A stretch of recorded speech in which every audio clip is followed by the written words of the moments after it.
Very good morning. Welcome to for the people. తెలంగాణలో non stop గా రాజకీయ అలజడి రేగుతూనే ఉంది. ఏదో ఒక రూపంలో ఆ వేడి తగ్గకుండానే కొనసాగుతోంది. లేటెస్ట్ గా కొడంగల్లోని లగచర్ల దగ్గర కలెక్టర్ ఇతర అధికారులపై జరిగిన దాడిపై విచారణ జరుగుతోంది. కావాలని చేసిన దాడిగా దీనిని పోలీసులు భావిస్తున్నారు. అయితే పథకం ప్రకారం ప్రభుత్వాన్ని ఇరుకుని పెట్టడానికే చేశారని కాంగ్రెస్ ఆరోపిస్తుంది. మరోవైపు బీఆర్ఎస్ ఇది ప్రజాగ్రహాన్ని తెలియజేస్తోందని అంటుంది. కేటీఆర్ ఢిల్లీకి వెళ్లి అమృత్ టెండర్లలో రేవంత్ బామ్మర్ది సుజన్ రెడ్డికి కట్టబెట్టారని కంప్లైంట్లు చేశారు. మరోవైపు ఫోన్ ట్యాపింగ్ కేసులో బీఆర్ఎస్ నేతలకు నోటీసులు మొదలయ్యాయి. ఇలా ఎటు చూసినా ఏదో ఒక అలర్జడితో తెలంగాణ రాజకీయాలు హీట్ ఏమాత్రం తగ్గడం లేదు. సో ఇవాళ మనం ఫర్ ద పీపుల్ లో ఇవాళ వీటి గురించి చర్చించుకుందాం. చర్చలో పాల్గొనడానికి కాంగ్రెస్ నుంచి ఇందిరా శోభన్ గారు ఉన్నారు, అలాగే బీఆర్ఎస్ నుంచి మల్లయ్య యాదవ్ గారు ఉన్నారు, అలాగే బీజేపీ నుంచి అల్జాపూర్ శ్రీనివాస్ గారు ఉన్నారు, అలాగే పొలిటికల్ విశ్లేషకులు ప్రొఫెసర్ శేషు గారు ఉన్నారు. గుడ్ మార్నింగ్ అండి అందరికీ. Good morning. యా ముందుగా విశ్లేషకులతో స్టార్ట్ చేద్దాం. ఎందుకంటే నిన్నటి నుంచి మనం చూస్తూనే ఉన్నాం ఎంత అల్లర్జడి జరుగుతుందో. సో కరెంటు తీసేసి నెట్ బంద్ చేసేసి 300 మంది పోలీసులు ఒక గ్రామంలో ఉండి అంతమంది రైతులను అరెస్ట్ చేశారంటే దాన్ని మనం ఎలా చూడొచ్చు అంటారు? అందరికి నమస్కారం. తెలుగు రాష్ట్రాల్లో మీరన్నట్టు రాజకీయాలకు కొదవలేదు.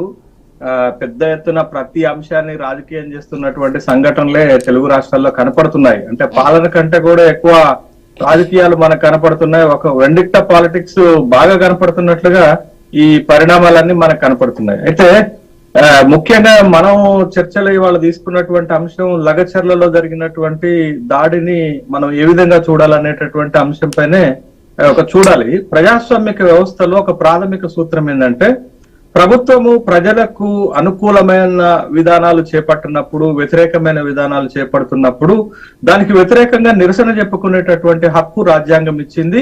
నిరసన చెప్పటం అనేది వాళ్ళ ప్రాథమికమైనటువంటి హక్కుగా చూడాలి. కానీ దాడి చేయటం అనేది నేరంగా పరిగణించబడుతుంది. కాబట్టి ఆ లగచర్లలో ముఖ్యంగా ప్రభుత్వ ప్రధాన అధికారులు, ముఖ్యంగా కలెక్టర్ పైన, తర్వాత అక్కడ Kodangal development authority chairman Venkatareddy పైన, తర్వాత తహసీల్దార్ కారు పైన, తహసీల్దార్ పైన పెద్ద ఎత్తున దాడి జరగటాన్ని ప్రజాస్వామిక వ్యవస్థల్లో ఆహ్వానించదగినటువంటి పరిణామం కాదు.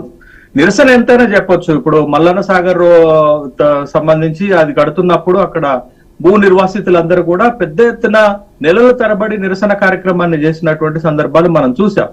కాబట్టి దాడి అనేది ప్రజాస్వామ్యయుతమైనటువంటి చర్య కాదు. దాన్ని ఎవరు కూడా మనం తీసుకురాలేము. కానీ ప్రభుత్వాలు కూడా ఇలాంటి పరిశ్రమలు వచ్చినప్పుడు, ప్రాజెక్టులు కడుతున్నప్పుడు, భూసేకరణ విషయంలో ఇక్కడే కాదండి, ఇప్పుడు నర్మదా ప్రాజెక్టు కట్టినప్పుడైనా, సబర్మతి రివర్ ప్రక్షాళన చేస్తున్నప్పుడైనా, లేకపోతే మందగర కాళేశ్వరం కడుతున్నప్పుడైనా చాలా సందర్భాల్లో భూ నిర్వాసితుల నుండి వ్యతిరేకత వచ్చినటువంటి సందర్భాన్ని మనం చూసాం. ఇటీవల మీరు ముఖ్యమంత్రి మన అమెరికా తర్వాత దక్షిణ కొరియా పర్యటనకు వెళ్ళినప్పుడు 45,000 కోట్ల రూపాయల పెట్టుబడులు వస్తే వాటిలలో ప్రధానంగా వచ్చినటువంటి పెట్టుబడులు ఐటీ రంగం పైన, ఫార్మా రంగం పైన వచ్చాయి. అంటే హైదరాబాదు దాని చుట్టుపక్కల ఐటీ ఎంత విస్తరణ జరుగుతుందో ఫార్మా రంగం కూడా, ఫార్మా ఇండస్ట్రీస్ కూడా అంతే విస్తరణ జరగటానికి పెట్టుబడులు వస్తున్నటువంటి సందర్భంలో ఇవాళ స్వయంగా ముఖ్యమంత్రి గారి నియోజకవర్గం కొడంగల్లో ఉన్నటువంటి దుద్యాల, కొడంగల్ మండలాలు లాంటి మండలాల్లో 1358 ఎకరాలు ఈ ఫార్మా ఇండస్ట్రీస్ పెట్టడానికి సేకరించాలనేటటువంటిది ప్రారంభమైంది. దాదాపు ఒక 5 నెలల క్రితమే ఈ సమస్య అక్కడ ప్రారంభమైందండి. ఈ 1358 ఎకరాలు సేకరిస్తున్నటువంటి సందర్భంలో ప్రధానంగా ఇప్పుడు ఈ మనం సమస్యకు కేంద్ర బిందువు అయినటువంటి లగచర్ల, హకీంపేట, పోలేపల్లి,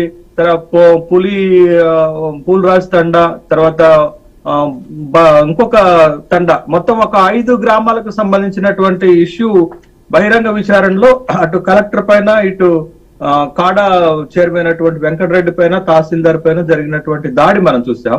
ఈ 1358 ఎకరాల్లో 90 ఎకరాలు మాత్రమే ప్రభుత్వ భూమి ఉంది, 548 ఎకరాల అసైన్డ్ భూమి ఉంది, 721 ఎకరాల పట్టా భూమి ఉంది. అయితే ఈ సమస్యలు ఎక్కడ వస్తుందనంటే అసైన్డ్ భూమి పైన అధికారం ప్రభుత్వానికే ఉంటుందండి.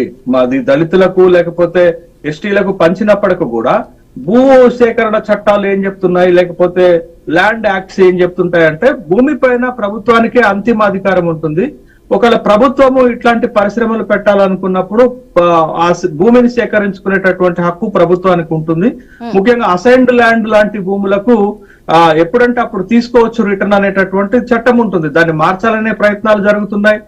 దళితులకు లేకపోతే ఎస్టీలకు పూర్తి హక్కులు ఇవ్వాలని ఒక ప్రయత్నాలు జరుగుతున్నాయి, కానీ అది ఇంకా ఫోర్స్ లోకి రాలేదు. అంటే ఇక్కడ సమస్యలు ఏమొస్తుందంటే 721 ఎకరాలు పట్టా భూమి ఉంది. ఆ పట్టా భూమి సంబంధించినటువంటి రైతులు, బట్ కాంపన్సేషన్ కూడా ప్రభుత్వం ఆఫర్ చేస్తుంది. ఏంటంటే దాదాపు అక్కడ మార్కెట్ వాల్యూ 30 లక్షల రూపాయలు ఉంది ఎకరం, కానీ ప్రభుత్వం ఆఫర్ చేస్తుంది ఎంత, 10 లక్షల రూపాయలు కంపన్సేషన్ ఇస్తామని చెప్తున్నారు. ఇంటికి భూమి కోల్పోయిన ఇంటికి ఉద్యోగం ఇస్తామని చెప్తున్నారు. 125 గజాల ఒక ప్లాట్ ఇస్తామని చెప్తున్నారు.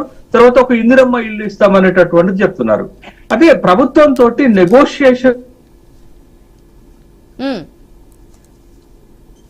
తర్వాత కొంత భూమి కోల్పోతున్నటువంటి వాళ్ళకి మంచి ప్యాకేజ్ వస్తున్నప్పటికీ కూడా ఇవాళ భూముల విలువలు పెద్ద ఎత్తున పెరిగిపోతున్నటువంటి నేపథ్యంలో భూమి హక్కుదారులు భూమి వదులుకోవటానికి సిద్ధపడటం లేదు. ప్రభుత్వాలు కూడా భవిష్యత్ అవసరాల కోసం భూమిని దాచుకోకుండా ప్రభుత్వ భూమిని రోజువారీ అవసరాల కోసం అమ్ముకుంటున్నటువంటి సందర్భాలు కూడా మనం చూసాం. కాబట్టి ఇట్లాంటి పరిశ్రమలు పెట్టాలనుకుంటున్నప్పుడు పట్టా భూములు ఇవ్వటానికి రైతులు ఇవాళ సిద్ధపడట్లేదు. కానీ చర్చల ద్వారా బహిరంగ విచారణ ద్వారా కొంత సంయమనం వాళ్ళు ప్రభుత్వము తర్వాత భూ నిర్వాసితులు ఎంత కాలం పాటు సంయమనం పాటించారు?